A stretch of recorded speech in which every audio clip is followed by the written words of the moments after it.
ये तस्वीर आपके पास कहां से आई और ये आधी क्यों है?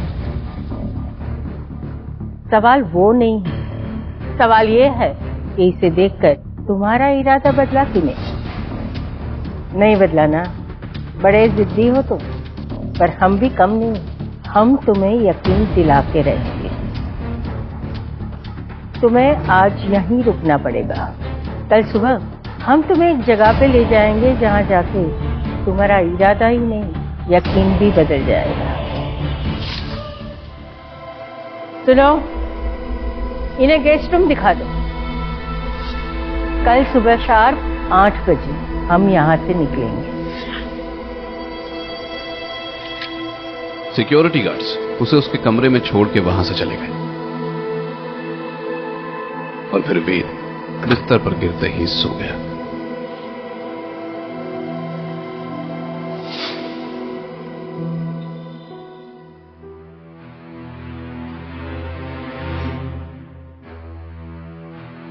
चलो हमारे साथ।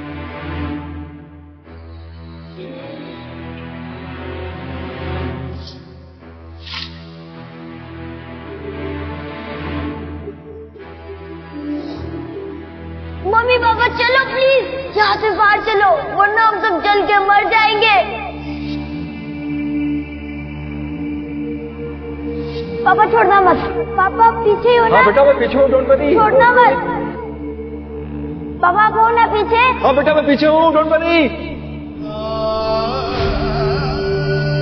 वेद खोया खोया सा उजाड़ घर के अंदर चलता गया। उस भयानक रात के सारे जख्म फिर से ताजा हो गए। जब तक गद्दारों की हड्डी नहीं जलेगी तब तक हमें ठंडक नहीं मिलेगी। कपूर गद्दारों की सिर्फ एक ही सजा है, मौत। मौत। जब कपूर खानदान की सांसें नहीं सिर्फ सीख नहीं देनी चाहिए। हमारा इस्लाम कपूर खानदान की जब तक गद्दारों की हड्डी नहीं जलेगी तब तक हमें ठंडक नहीं मिलेगी। कपूर गद्दारों की सिर्फ एक ही सजा है, मौत। उस जले घर में माँ बाप की चीखें गूंज रही थी और दीवारों पर गद्दार लिखा हुआ था। उसके कांपते कदम उसी कमरे में पहुंचे जहां उसने अपना सब कुछ खो दिया था। तभी उसे किसी ने पीछे से धक्का दिया। गद्दार का बेटा गद्दार ही होता है। जैसा अंत तेरे माँ बाप का हुआ है ना, वही अंत तेरा होगा। वक्त किसी के बारे में बात करनी थी, जिंदा नहीं छोड़ूंगा।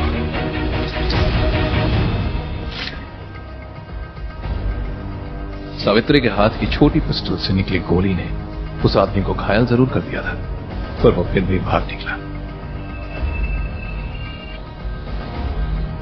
वेद, बेटा तुम ठीक तो हो ना? हमें तो यकीन नहीं हो रहा है कि हमारे अलावा यहाँ कोई आ भी सकता है। पर जो भी था उससे पता चल गया है कि तुम मुंबई वापस आ गए हो। अब फैसला तुम्हें करना है, तुम शिकार बनोगे या शिकार करोगे। वेद सावित्री की बातों पर यकीन नहीं कर पा रहा था, लेकिन पिस्टल चलाने वाली दादी पर उसे थोड़ा भरोसा तो होने लगा था। और ये बात समझ आ गई थी, दुश्मन और दादी दोनों ही बहुत खतरनाक हैं। मुझे आपकी सारी शर्तें मंजूर हैं। तुम हकदार हो उस कुर्सी का जो तुम्हारे माँ बाप छोड़ के गए थे। और सबसे पहले उस गद्दार को पकड़ो जो आरके इंडस्ट्रीज को बर्बाद कर रहा है, और तब जाके तुम वो कुर्सी के असली हकदार बनोगे। मंजूर है?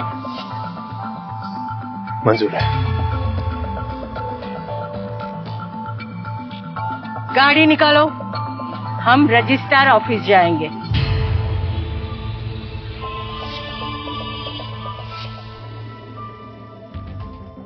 दादी, ये इमरजेंसी में क्यों बुलाया? मैं कब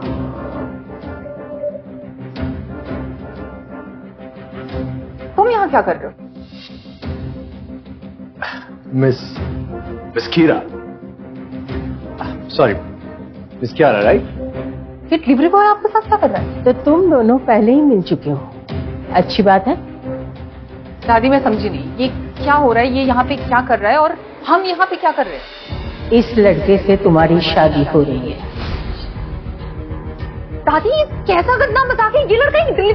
हम तुम्हें सवाल नहीं पूछ रहे हैं कियारा, ये हमारा फैसला है। और तुम तो जानती हो कि 10 दिन के भीतर अगर तुम्हारी शादी नहीं हुई तो आरके इंडस्ट्री में तुम्हारा जो रुतबा है एमडी का वो तुमसे छीन जाएगा। अगर तुम ये नहीं चाहती तो जो हम कहते हैं वही होगा। चलो दादी प्लीज, दादी please. Oh hello delivery boy, दादी को कोई बहुत बड़ी गलतफहमी हो गई। तुम उनकी उम्र और भरोसे का फायदा मत उठाओ। अभी जाओ और उन्हें सब सच बताओ, तुम कौन हो, क्या करते हो और यहाँ क्या कर रहे हो, वरना मैं। ये बदतमीज अमीरजादी सावित्री जी की पोती है। इस कड़वे खीरे को तो मैं सलाद बना के ना खाऊं। शादी की कस्में तो बहुत दूर की बात है। बहुत जिद्दी और अकड़ू है ये तो। I can't get married to this cheap despo. ये मिस हीरा को कैसे बताऊं कि वो खुद मेरी ही कंपनी में काम करती है। कितना सदमा लगेगा बेचारी को, कहीं खुद ही पागल खाने ना पहुंच जाए। देखो ये दादी की चाल है तुम्हें टॉर्चर करने के लिए, तुम्हें पूरी कौड़ी भी नहीं मिलेगी। अगर अभी तुम यहाँ से चले जाओगे तो मैं तुम्हें 10 लाख दूंगी। 50 लाख, 1 करोड़। देखो ऑफर जो है ना काफी अच्छा है, लेकिन इस महंगे शहर में काम नहीं चलेगा है। इससे बेटर तो यह है कि मैं घर जमाई बन के रह लूं। एटलीस्ट रोटी कपड़ा मकान तो मिल जाएगा मुझे, और साथ साथ ये खूबसूरत बीवी भी। तो मैं क्या कहता हूं कि दादी का टॉर्चर ना मैं इजीली सह सकता। अब चलें, दादी इंतजार करें हमारा। ओके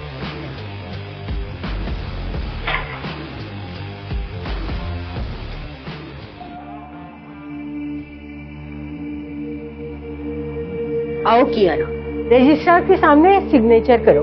आओ।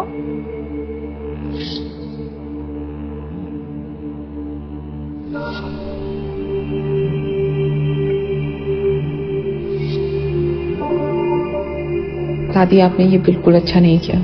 क्या मैंने इतनी मेहनत इस दिन के लिए की थी उस कंपनी में कि एक एमडी होने के बावजूद भी लोग मुझे एक डिलीवरी बॉय की वाइफ बोले।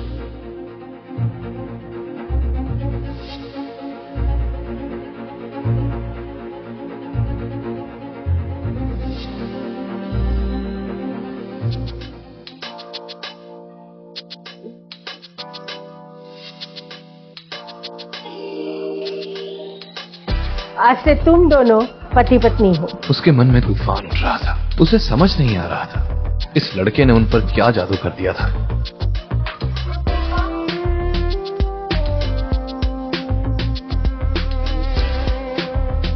असली तूफान तो रायजादा मेंशन के अंदर उमड़ रहा था। सावित्री और कियारा जैसे ही घर पहुंची, कियारा गुस्से में तमतमाई, बिना दादी की परवाह किए अपने रूम में चले गई और धड़ाम से अपने रूम का दरवाजा बंद कर दिया। कियारा, तुम समझ जाओगी कि हमने जो कुछ भी किया है ना, सिर्फ और सिर्फ तुम्हारे भले के लिए किया है। कियारा का कोई जवाब नहीं आया। सावित्री का दिल भर आया।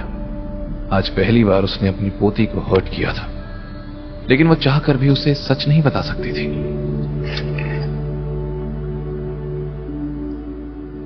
हम बोल रहे हैं, अब तक जो कुछ हमने सोचा था सब कुछ वैसे ही हो रहा है कि कियारा और वैद आने वाले समय के लिए तैयार नहीं थी, क्योंकि असली इम्तिहान। फोन की दूसरी तरफ से अभी आवाज आनी बाकी थी कि तभी अचानक पूरे विला की लाइट चली गई। कौन है? कौन है यहाँ? इतने आलीशान मैंशन में जहाँ हवा भी बिना इजाजत के नहीं चलती, वहाँ अचानक लाइट का चले जाना। सावित्री जानती थी कि ये कोई साधारण पावर कट नहीं है। अंधेरे में उनका दिल जोर से धड़कने लगा। अरे जल्दी आओ! अरे देखो ये लाइट कैसे चली गई।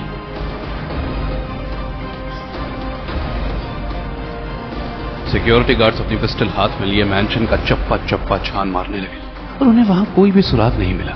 पर तभी लाइट वापस आ गई और सावित्री जी को समझ आने लगा कि ये कोई हमला नहीं, एक चोरी थी। वो अपने कमरे की तरफ अंदर गई। वेद के अंदर आते ही सारे बॉडीगार्ड्स बिना कुछ कहे एक एक करके वहां से निकल गए। हैरान परेशान वेद सीधा सावित्री जी के कमरे की तरफ बढ़ गया।